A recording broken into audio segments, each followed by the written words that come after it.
छत्रपती शिवाजी महाराज ही केवळ एक ऐतिहासिक व्यक्ती नाही, तर आपल्या सर्वांचं आराध्य दैवत आणि अस्मिता आहे.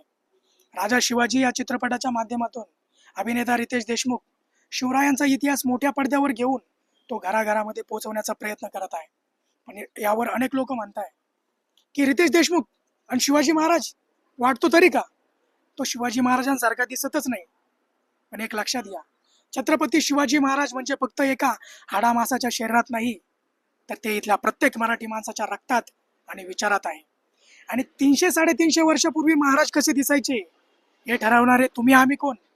जर एखादा कलाकार मोठ्या श्रद्धेनं जगदंबेचा आशीर्वाद घेऊन शिवरायांची गाथा जगासमोर मांडण्याचा प्रयत्न करत असेल, तर तो कसा दिसतो यावर बोलण्यापेक्षा त्या पाठीमागे असलेली त्याची निष्ठा आणि भावना महत्वाची. छत्रपती शिवाजी महाराज म्हणजे फक्त धारदार नाक आणि टोकदार दाढी नव्हे, तर महाराज म्हणजे अन्यायाविरुद्ध पेटून उठणारी ती नजर. छत्रपती शिवाजी महाराज म्हणजे रयतेसाठी पाझरणारं ते हृदय. छत्रपती शिवाजी महाराज म्हणजे मरण समोर असताना देखील स्वराज्य न सोडणारा तो बाणा. चित्रपट चांगला की वाईट हे तर येणारा काळ ठरवेलच, परंतु आज खऱ्या अर्थानं गरज आहे ती छत्रपती शिवरायांचा इतिहास घराघरामध्ये पोहोचवण्याची. टीका करणं सोपं आहे हो, परंतु तो शिवधनुष्य पेलवण्यासाठी जिगर लागतं.